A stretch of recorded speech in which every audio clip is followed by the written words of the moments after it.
Robots ready. Start your motor. Let's Robotica out!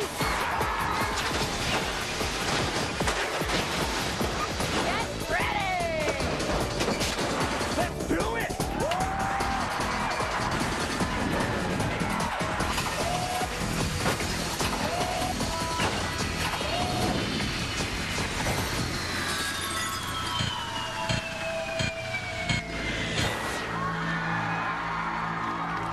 Welcome to Robotica Season 3.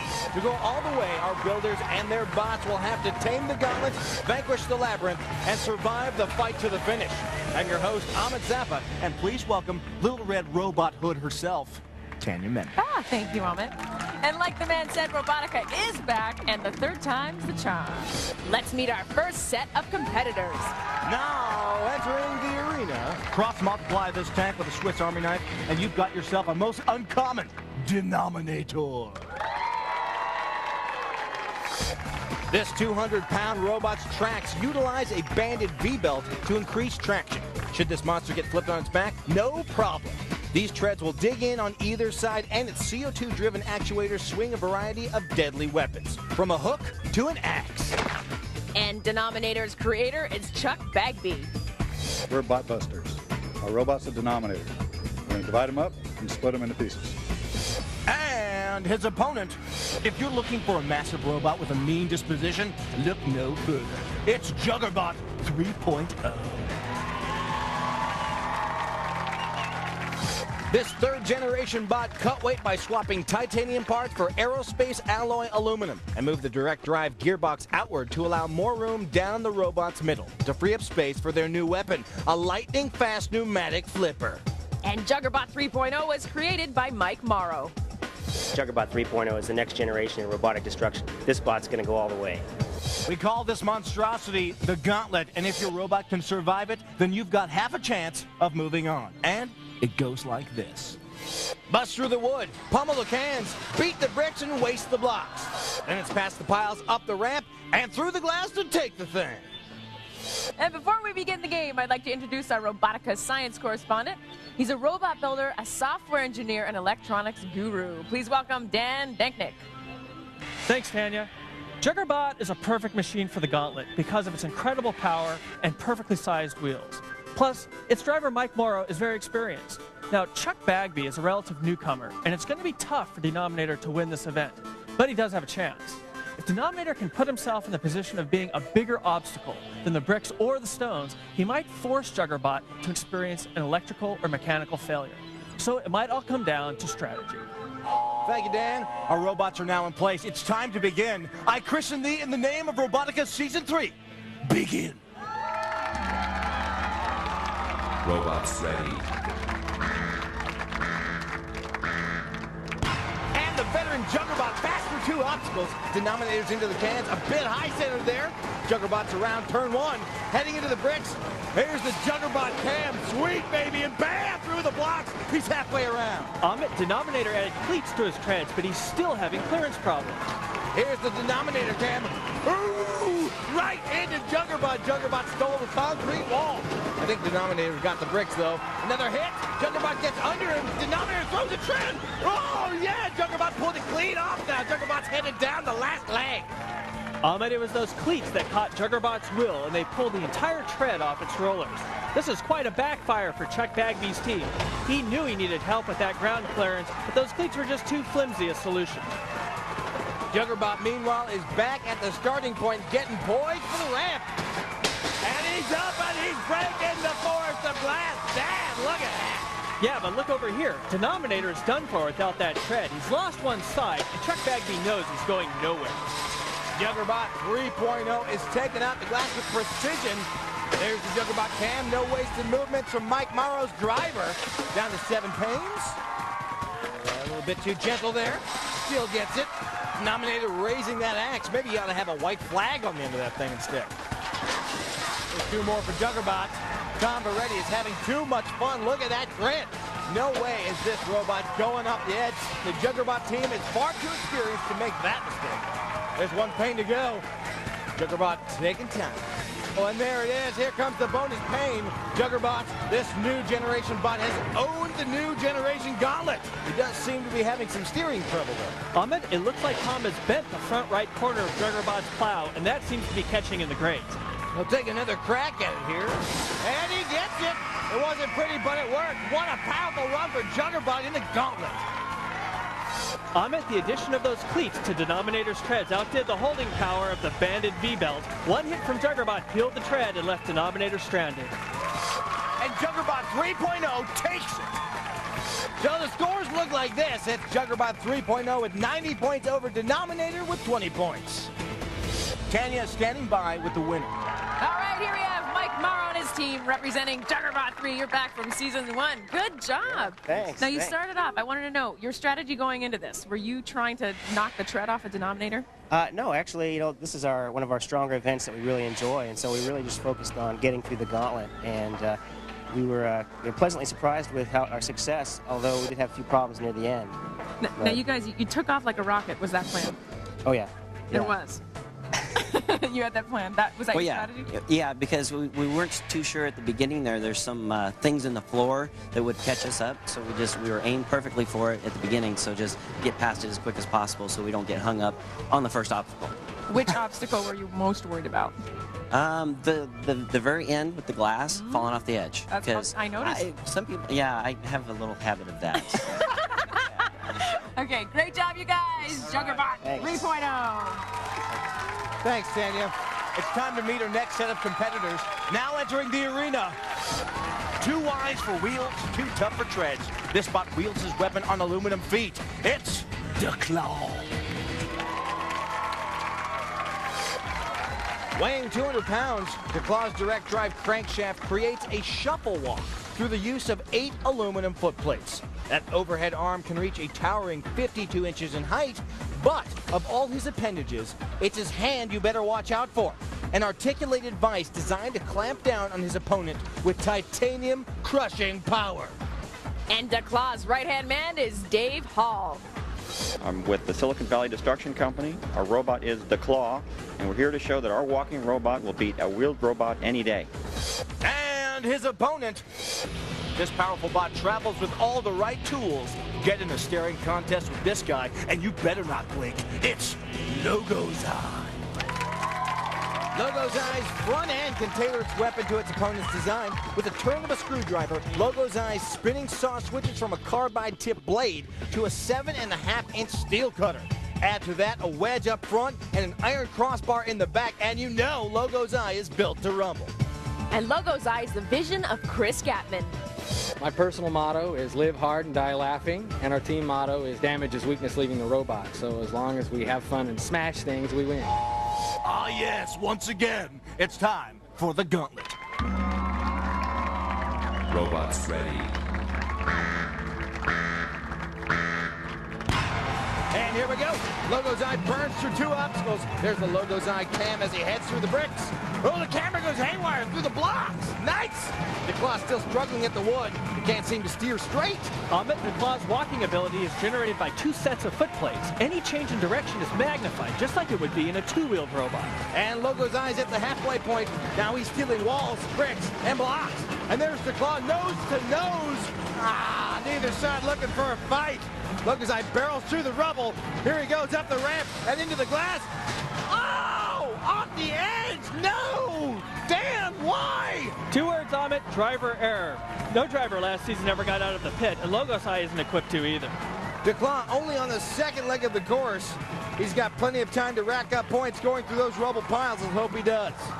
Dave Hall is very calm right now. Pressure is off, still hasn't figured out those steering problems, but he's got time to learn. And he shouldn't have trouble getting past that debris, Ahmed. You can see how low his ground clearance is, so not much will get underneath him. But he's also got those foot plates, which create more contact area with the ground than wheels do. So even if bits of brick slip under that front edge, he shouldn't get high center. He's pushing those cans along, and he's back at the starting area. Dave Hall gaining points with ease. He's going to make this close, let me tell you. He's going backwards up that ramp using that angled rear bumper for greater clearance. And now he's breaking glass. Shield your eyes, kiddies. The Claw's 15 bonus points are waiting for him as long as he doesn't make the same mistake as Logoseye. Well, depending on how wide those foot plates are, he may want to avoid turning parallel to the platform grate to keep from getting stuck. Me like the robot hand. That's sweet. That robot's bad to the bone. Looks like something that could be helping you around the house, putting away groceries and stuff. Looking through the claw cam and Logoseye just hanging out in the gutter. This has to be satisfying for Dave Hall. What could have been a real route turned into a driving practice session, and assuming he's getting the feel for his robot, he stands a much better chance of succeeding in the Labyrinth. And here goes the final pain. The Claw has made a remarkable comeback, which you could cap with 15 bonus points right here, and yes, he does. The Claw finishes the gauntlet. The scores will need to be tallied. It will be a close one, but what a competition. Amok Logoseye's speed, which helped him rack up all those points, proved to be his downfall with 1 second of driver error. The Claw took advantage of the lucky break and kept the scores close. Even though he didn't finish the gauntlet, Logoseye took enough points to win the game. He stole 2 walls from his opponent to give him a final score of 80 points, beating the Claw, who finished with 70. Tanya's down right now with the winner. Tanya? Okay, here we have Chris Gatman and his team representing Logoseye. Now, Chris, great start. You went for it, and then all of a sudden, what happened in the final moment? You're up there on the platform. What caused you to fall off the side there? Well, I came around the corner. I couldn't see myself going up the ramp. I was afraid that the wedge was going to stick on the ramp, and then when I blinked for a second, throttle it right off the side, and that's what happened. I got to get this story straight. You used to be on the Juggerbot team, didn't you? I used to be on the Juggerbot team on Robotica Season 1. What's going on? Well, it's the team is big. There's a lot of people on it, and it was time to, we started out fighting against each other, and we're best friends, but, it's time to keep fighting against each other, so we're coming for them. Good job. We're going on to the next round, the Labyrinth. All right. Good job, guys. Thank you. So with everyone through the gauntlet, the scores look like this. Juggerbot leads Denominator 90-20, while Logoseye is leading the Claw 80-70. Coming up, 4 robots charge into the Labyrinth, but only 2 will survive. And later, the fight to the finish is licking its chops, waiting for its next victims. Find out who will fall when Robotica continues. Robotica is far from over. We've only just begun. Robotica.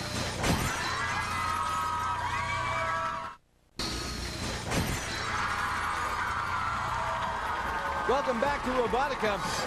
We just witnessed Juggerbot pull the tread out from under Denominator and demolish the gauntlet. And Logoseye took an early lead, but a wrong turn put him in the hole, giving Claw the chance he needed to keep it close. So after one event, the scores look like this. It's Juggerbot 3.0 leading Denominator 90-20, while Logoseye leads Claw 80-70.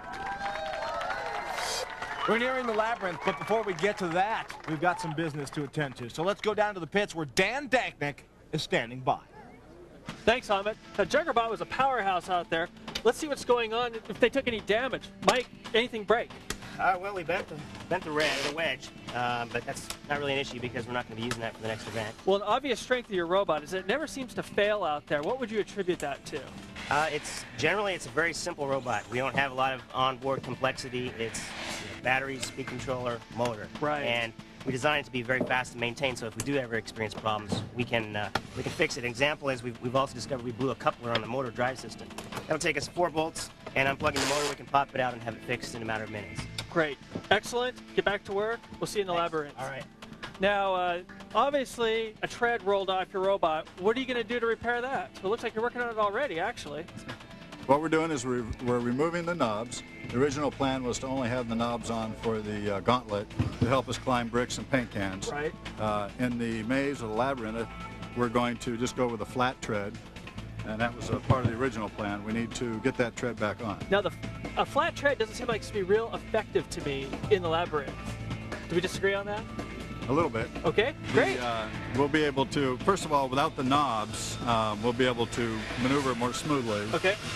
It may not have quite the traction that the knobs have. Right. But then again, we don't have to clear as much rubble. Got it. That was the key. Excellent. Well, good luck. Keep working hard. Amok, that's the story in the pits. Back to you. Thanks, Dan. He's got big points to make up if he's going to come back. But for now, let's learn a little more about Denominator. Chuck Bagby is a do-it-yourself kind of a guy who likes to build his own stuff, like this recumbent bicycle. But when it came to building a combat-ready robot, he realized he was going to need some extra helping hands. That's why Chuck recruited the best and brightest engineers he knew, the R&D department at Parker-Hannifin Aerospace. In research and development, we get a lot of experience dealing with different types of mechanical components. It gives us a lot of diversity to build from. Brooke, Chad, and Jeff have all worked with Chuck streamlining the technology that helps airplanes fly. And they took that same approach with their robot. We very strongly believe in the keep it simple rule of engineering.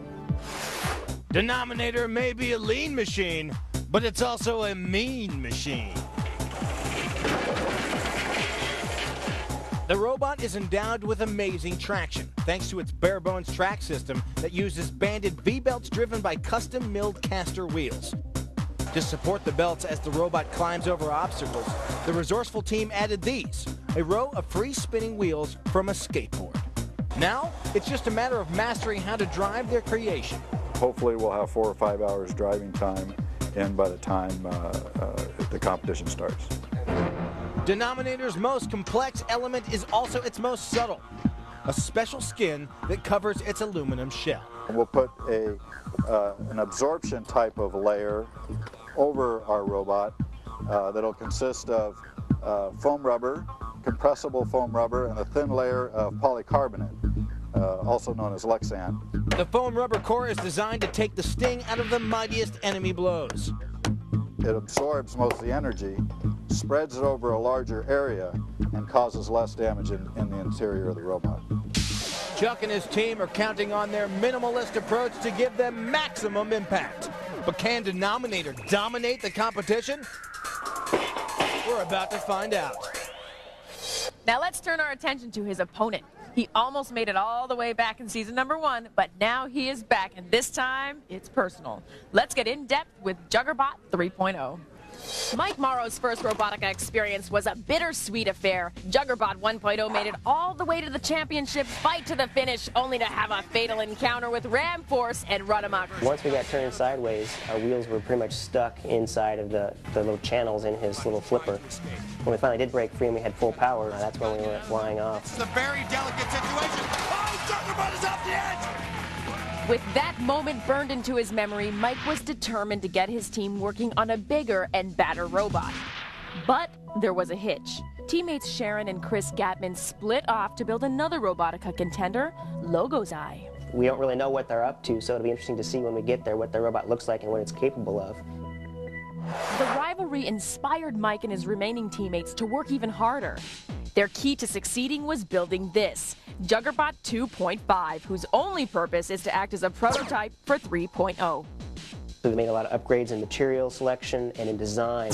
That includes 4 WCMS motors, overvolted for 70% more pushing power, and geared at a thrust-to-weight ratio greater than the space shuttle at liftoff. Our drivetrain is very rock solid now. Solid, yet unusual, because instead of direct drive motors, Mike's team used right-angle drives. Their lower profile frees up space for this, Juggerbot's massive pneumatic flipper. This is actually our first robot to incorporate an active weapon.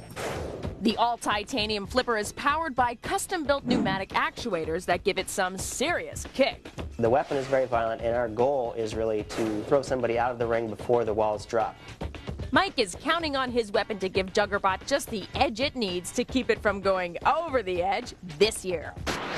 Juggerbot 3.0 has a sizable lead on Denominator, but that could all change in this next event. It's called the Labyrinth, and here's how it goes. 6 challenges guard 6 glass panes. The tougher the challenge, the more points the pane of glass is worth. Smash through them all and get past the gates to the final pane, and the bonus points are yours. Watch out for the Robotica rats, because they're coming for you. Let's go down to Dan Danknick, who is standing by. Thanks, Tanya. What can't Juggerbot do?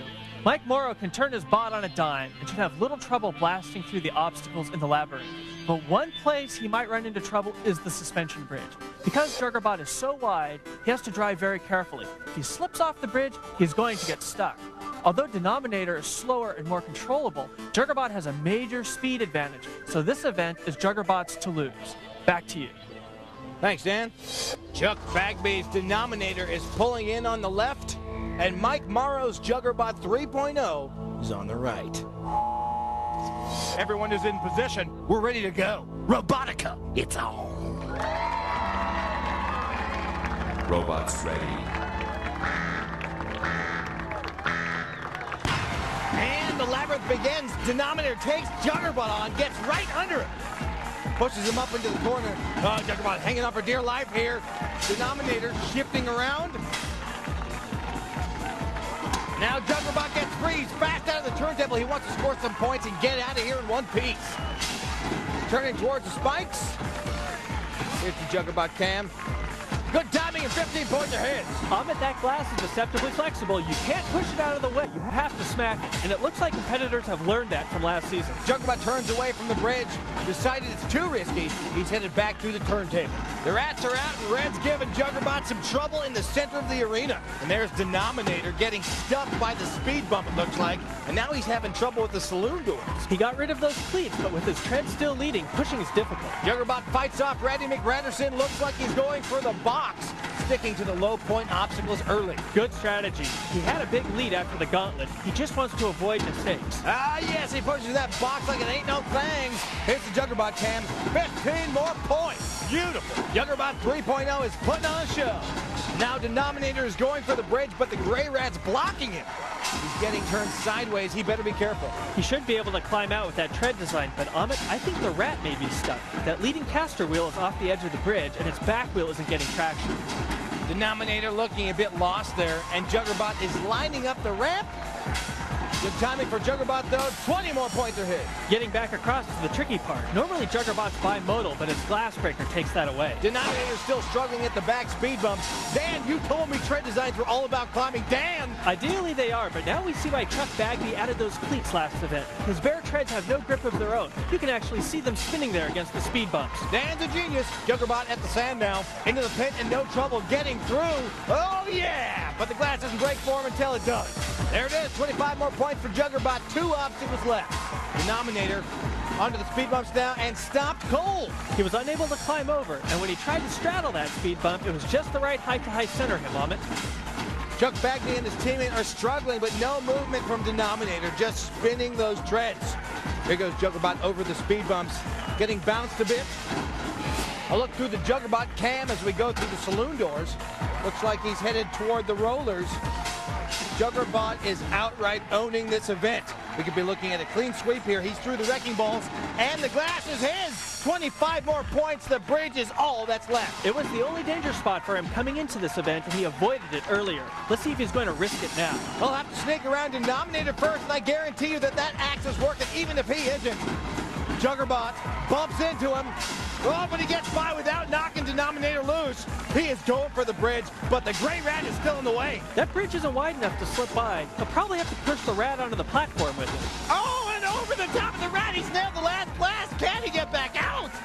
There you see Tom Vaerietti trying to line it up. And there's the siren.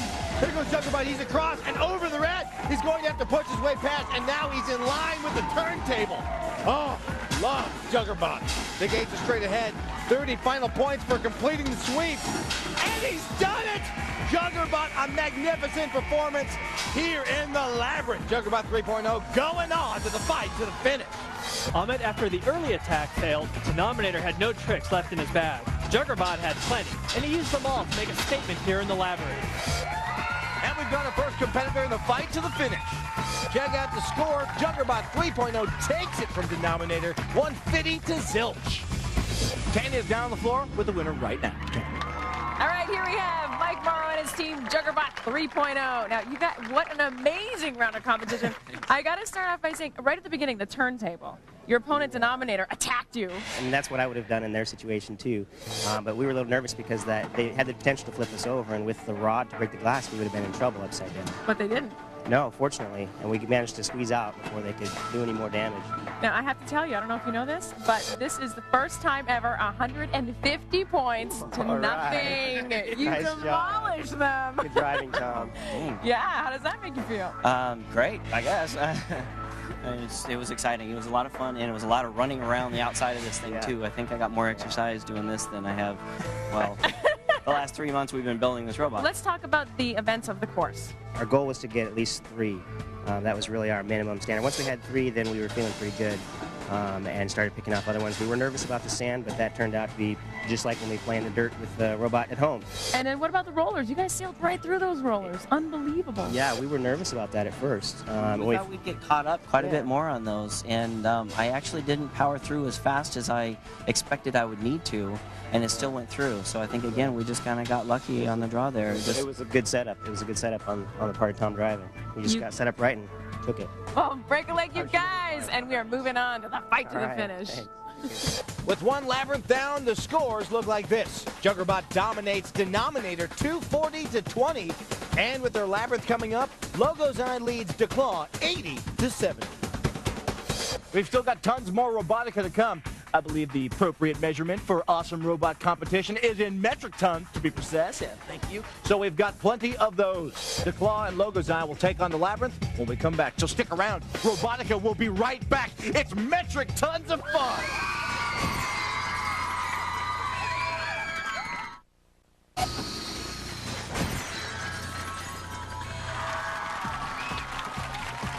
Welcome back to Robotica.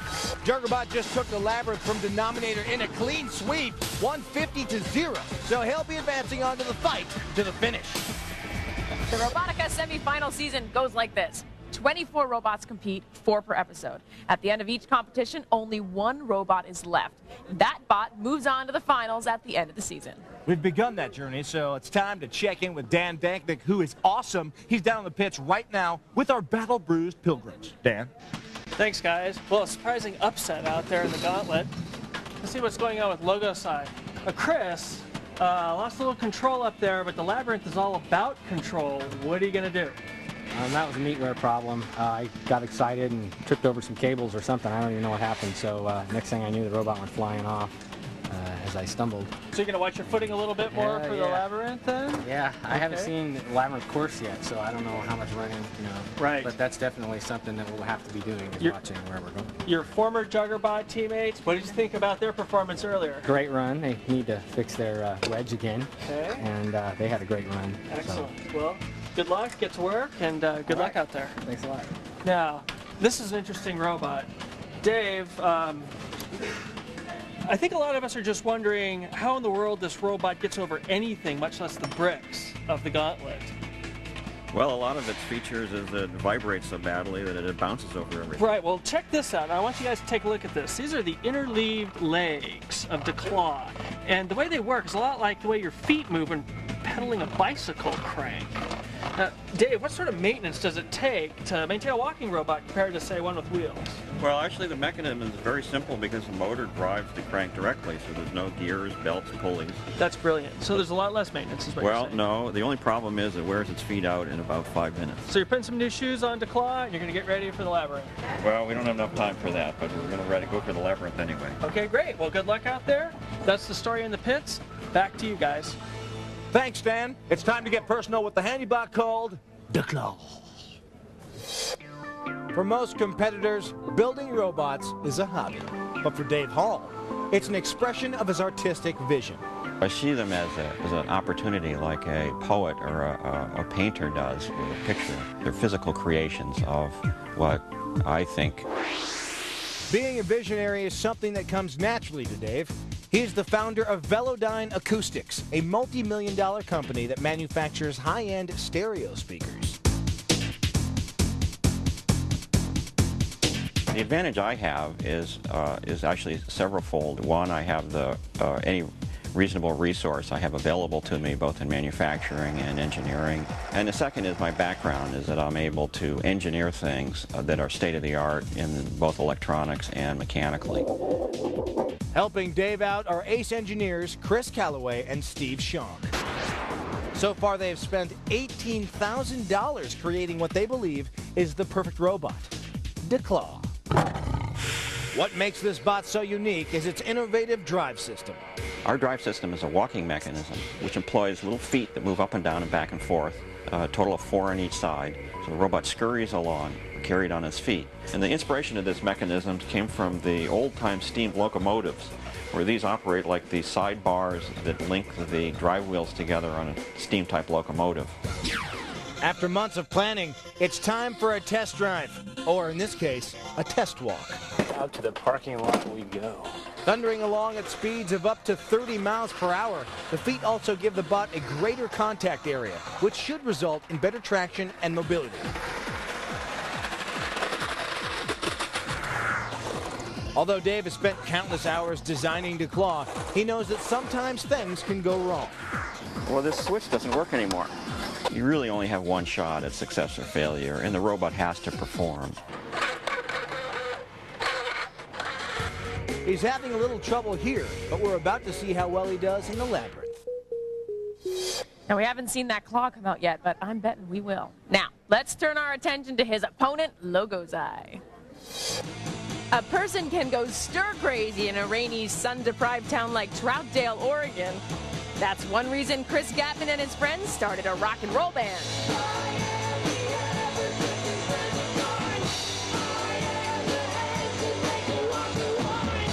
Practicing as often as we can has turned into therapy for all of us.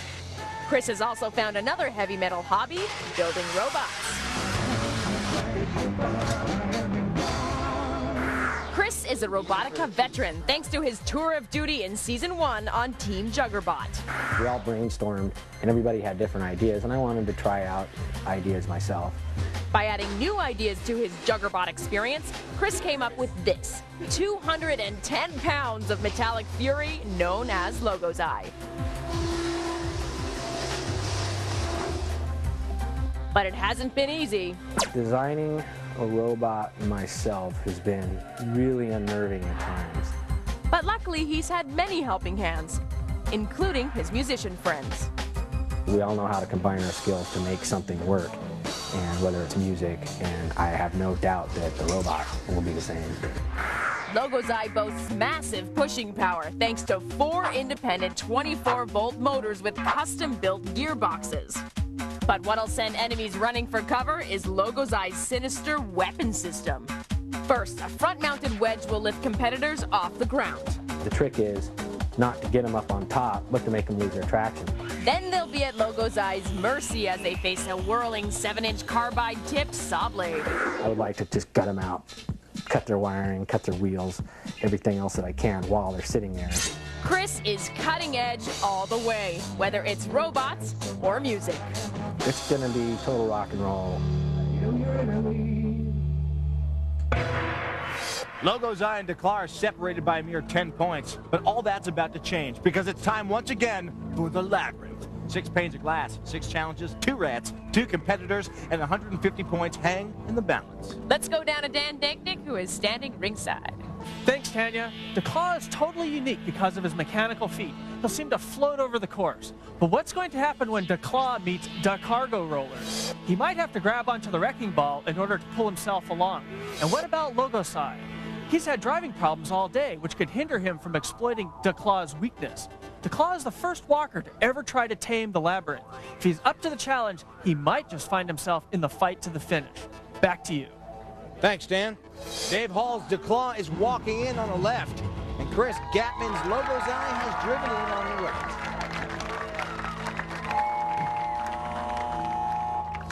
We're ready to do this thing. It's time to go, go, go!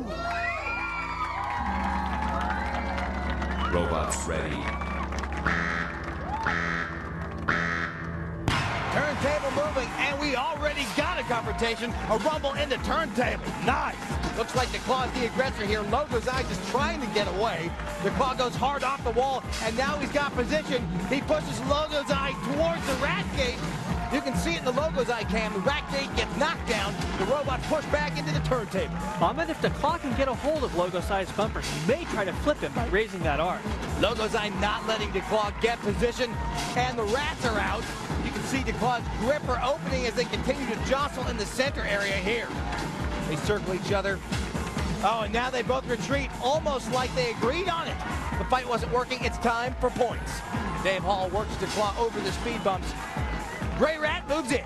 Here's Logoseye heading for the corner with the sand and the flip ramp. He wants to extend that lead now, put this match away early. He's turning toward the sand. The Claw is at the spikes, trying to get the timing. Here he goes.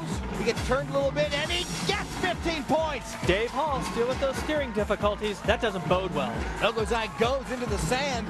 He's spinning his tires some. Oh, it looks like he's stuck. Logoseye is wedged in the corner, Dan. Amok, this would surprise me if they can't get out. These are former Juggerbot guys. This is a similar machine, and Juggerbot had no trouble with this obstacle. Nicole is trying to get back out from the spikes. He's across, and it looks like the Gray Rat is going to give him some trouble. He's working past the speed bumps. I love how that thing moves. It looks like he's got no ground clearance, but he climbs over everything. It's sweet. No trouble going across the bridge either. He turns. 20 more points. Nicely done. And he sails back across. Cool robot. Logoseye still beached. This is incredible. Chris Gatman's robot is the perfect design for this challenge. Four-wheel drive, big tires, but he somehow dug himself a rut. The Claw's trying to get himself in position for the rollers, it looks like. There's Dave Hall on the controls. He's taking the overall lead, and it looks like he is without competition at this point. Well, for the second game in a row, Dave can concentrate on driving practice. He was having troubles last round, and from the looks of it, he's still having some problems. He gets another 25 points, Dan, but you're right. It looks like he's hitting all the walls. Amok, this is a robot which clearly shows its engineering. That claw certainly looks impressive, even though we haven't gotten to see it in action. And that shuffle walk system can move the claw close to 30 miles an hour. But speed without control is nothing. This is much needed practice time for Dave Hall. He already seems to be getting better as he knocks the box out of the way. He turns at 15 points. 2 obstacles left, the flip ramp and the sand. And Logoseye is still blocking the sand. He'll get penalized those points if the claw can't get by. Here comes the Red Rat mixing things up. The claw gets by, still not using that weapon. I wonder if it's even functioning correctly. Dave and his partner seem to be lining up the flip ramp first. This is critical, Amok. If you have driving trouble here and get turned sideways, you don't get a second chance. He hesitated, but he still made it safely across, and he gets 20 more points. Impressive move by DeClaw. Now can he get back out? He's got the timing. He's across. Dave really getting the feel of those controls. Nice move. The Gray Rat gets in a bump. Now it looks like he's aiming toward the sand. He's got just the right angle to squeeze by. Almost up the wall, and he's through. We may get a clean sweep here. 25 more points for the Claw. Nice. That's the last obstacle. There's the siren. Only the bonus pain remains. He's being careful not to bump Logoseye loose here. And he's through again. This has been an amazing show by Dave Hall. The Claw is through the saloon doors, and at the final gate, he takes a shot. No dice. Amok, this is where DeClaw's ground clearance may hurt him. You can see a slight incline leading to the gate. That forces DeClaw's leading edge to hit the gates at their lowest part, right at the pivot point, which gives Dave Hall's robot no leverage to push them over. He backs up for the last run. Time's going to run out on him here. I can't make it. There's the buzzer. The sweep will go uncompleted, but still a spectacular performance by Dave Hall's team. He'll be moving on to the fight to the finish. Logoseye went for the big points early and got stopped. This opened the door for Dave Hall and DeClaw to reach in and clear out the labyrinth. And in an incredible feat of engineering, DeClaw's feet handled the sand better than Logoseye's wheels. The only rough spot came at the gates, where DeClaw's insufficient leverage kept him from the big points. And we've got a match for the fight to the finish. DeClaw has beaten Logoseye. Yes. Here are the scores. It's DeClaw with 120 points over Logoseye with 0. Tanya's down right now with the winner. Tanya, how are things? All right, here we have David Hall and his team representing DeClaw. I got to know, what was going on in the turntable? Well, our strategy, we thought the only chance of winning this was to disable the robot, so we attacked it as vigorously as we could with our claw. Oh, what is the secret of your surprising power? With the claw? Yeah. Well, we wanted to exercise it, so we wanted to see how it would do in combat. But we didn't even really get to see it, though, a whole lot. I mean, it's there, but we didn't get to see it in action. What, the whole thing? Well, we Yeah. only have 2 of the fingers working at the moment. And this is how you work it. You kind of... This is how we work it. When I move this up and down, then the claw moves up and down in real time. Okay. When I move this fork, it moves. Very interesting. Okay. Tell me about the actual event, going through the course. What was your strategy right from the beginning? Well, we were praying that he would disable himself, and that was our strategy, which worked well. It did work well. Now, your bot, it looks like it's a little bit teeter-tottery there. It doesn't always look like it's on stable ground. What's that about? Well, that's actually counterbalance, so that when we work, if we could use the arm to pick someone up, the weight balance would be proper for the leverage. So it's been modified strictly to operate as a crane. But it's okay, even if it is like that. You guys, he's still so powerful, and he's an amazing, amazing machine. Well, Great job. If I wasn't able to pull the front end up on the ground, I couldn't get over these obstacles. But you did. But I'm able to pull a wheelie, and that gives me the advantage of getting over these obstacles. And that's the difference between the feet and the wheels. Yes, well, we don't have enough ground clearance, as it turns out, but we get around that by doing wheelies. Well, you do. Congratulations! Great job. You're going on to the fight to the finish. And here we go.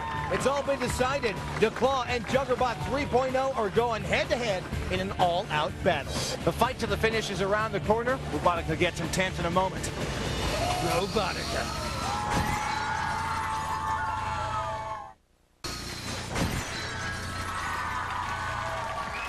Robotica is back, and we've got a great match for the fight to the finish.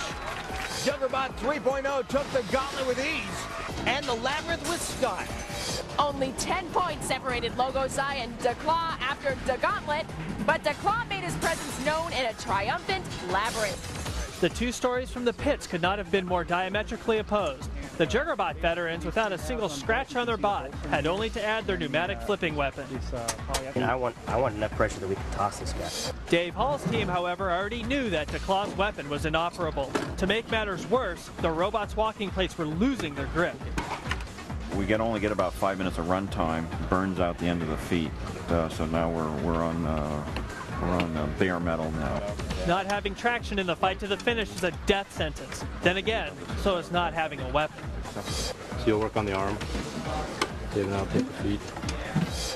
With Team Juggerbot turning up the heat while their opponents struggle just to be functional, the clear edge in the fight to the finish has to go to Mike Morrow. From four mighty robots to the two strongest of the bunch, it's time to separate the cream from the rest of the crop. And to do that, we'll put them on our fight to the finish platform and let them battle it out. Here's how it works. Two robots enter this elevated platform high above razor-sharp spikes and blazing torches. Then they'll battle it out for 1 minute. After that, the safety gates fall down, and one bot barrels over the side while the other one barrels into the finals. The contestants have taken their places in the skybox. Dave Hall and Mike Morrow stand with their teammates ready for battle. Here comes Declaw. He's had his problems, but was still very impressive in his win. We know the gripping portion of his weapon is working, and his foot pads will last for 5 minutes, which is more than enough time. And here's Juggerbot 3.0. This team has been here before. They know what it takes to win, and their robot has performed flawlessly so far. The robots are on the platform. It's time to see which one can stay there the longest.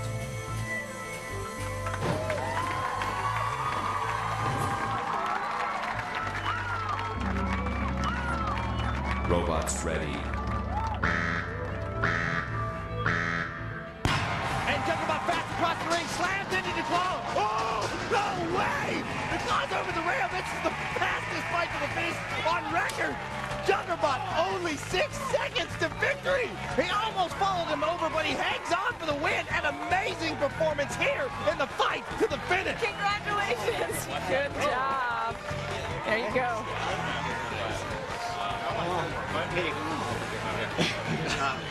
Good, excellent. You never actually used the weapon against something like that. Amok Juggerbot 3.0 was the personification of superior engineering and execution. He came out swinging. Once Declaw got turned sideways, Juggerbot's pneumatic flipper did the rest, and he almost followed him over in the shortest fight to the finish yet. Declaw's feet left the ground before he could get a grip on the situation. An incredible performance from Juggerbot 3.0. Declaw didn't even have a chance. And that does it. We've got a winner. Juggerbot 3.0 will be advancing to the Robotica Championship. We'll have more with Mike Morrow when we come back. Robotica.